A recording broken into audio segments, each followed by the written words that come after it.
really hate to see. Yeah. So we don't gotta cover news around here. Should we do something more positive, Mike?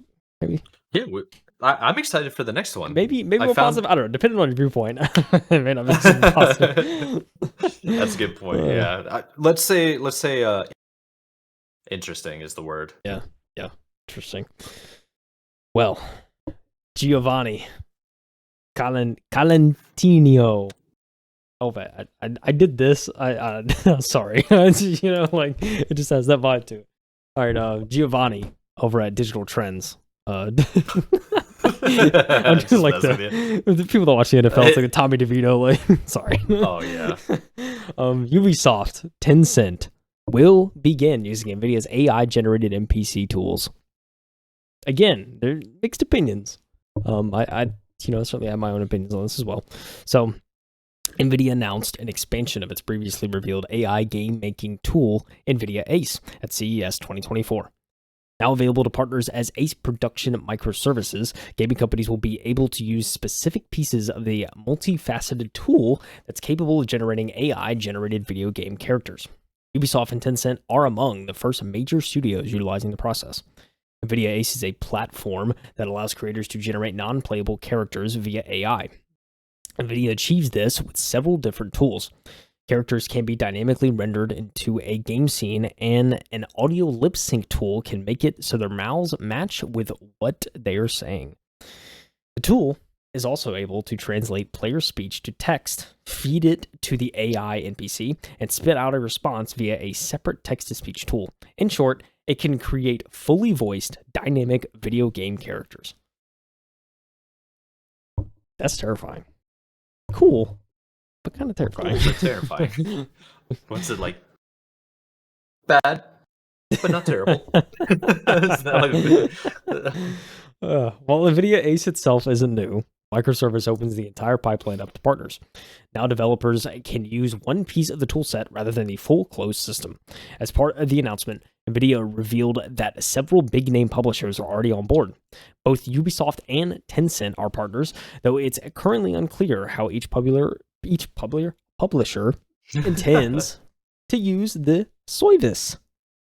Other partners include Charisma, Convey. I don't even know how to say it. InWorld, NetEase. I know NetEase. I know NetEase. Arpalm and Unique. That's a funny way to do Unique. It's UNEEQ. It is. I like it. I like that.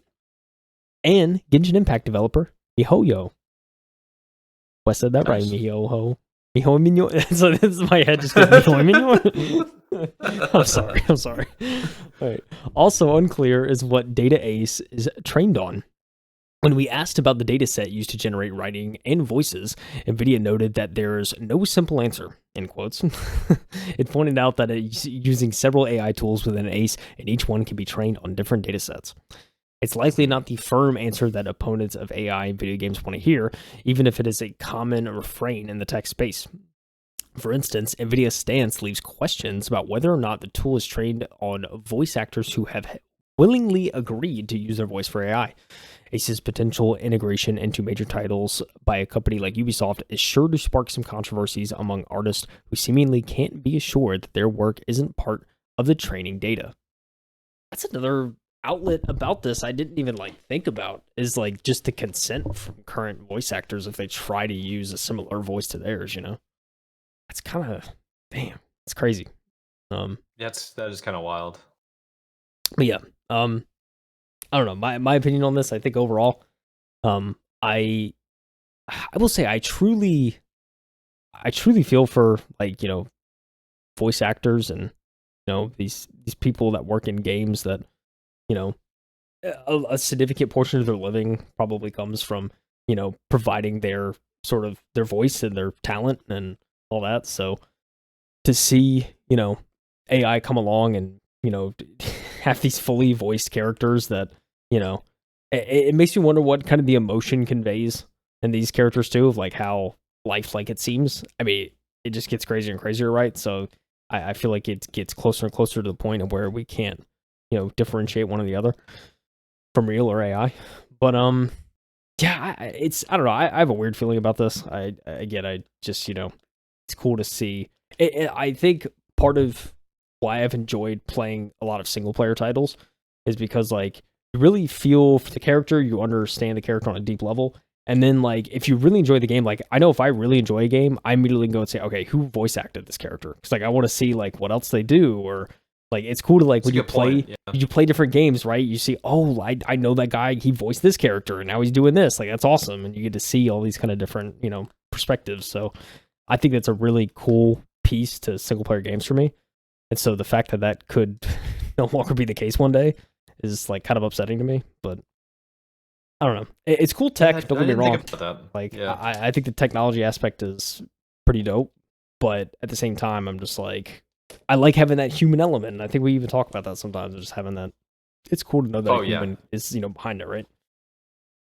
Yeah, I mean, how many times I feel like I don't want to sound like a broken record, but maybe we have some new listeners. It's like what gaming and making a game is a form of art in a way.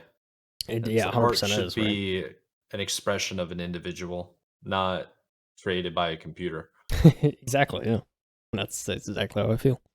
Yeah, I think that's fair.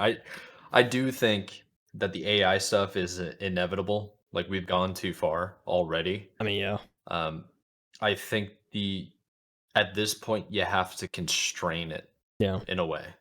like Like yeah, there needs to be legislation at this point. yeah, Unfortunately, I don't think any of the legislation is going to happen in the United States. I think it's going to have to come from Europe and what the UK and EU does because they seem to be the only ones that are like actually serious about it.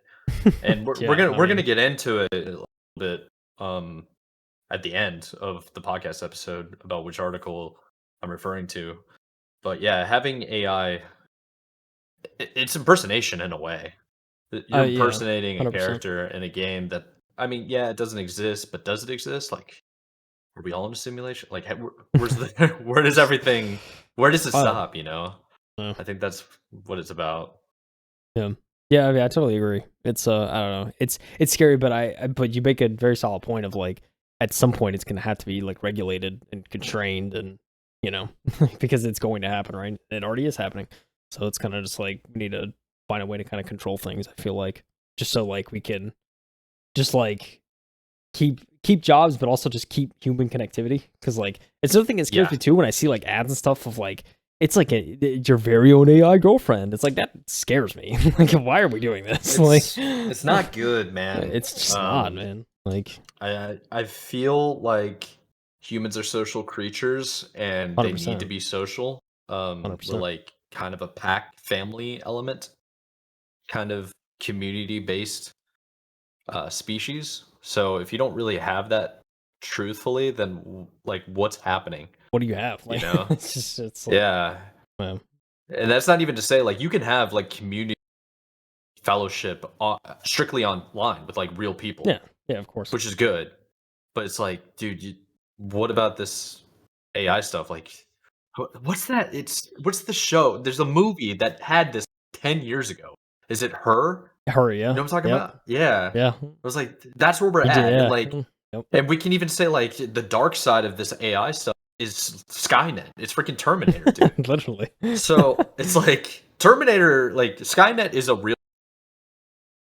It's basically Skynet's a what? happening. Skynet's a what? Skynet is a real thing that's Okay. happening right Okay. now. Yeah. It's Skynet is in control of my RTX voice for Nvidia, and it keeps cutting out my voice. They know, man. They know I know things. So what I'm saying is like you got to contain it. Unplug the router, bro. If it's Facts. unplugged, you're okay. Get off the So grid. That's all I'm saying. It's wild out here, man. But even then, it's like AI can be such a very useful tool. It's like Yeah. inventing the wheel all over again. Like once you have that wheel, you're going to be soaring down the Yeah. mountain and it makes your life easier. But if you don't, like you got to have it. It's a lot of power. You got to use it wisely. With great power comes great responsibility. Sure does. Dude, I also watched Spider-Man last it's, week.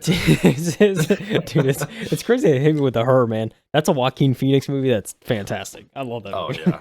I mean, it's Oh yeah. scary, but he did, yeah, that was a good performance, I must say. Yeah. He always performs, dude. Yeah, dude, he's the man. Listen, he's Joker, but also Nintendo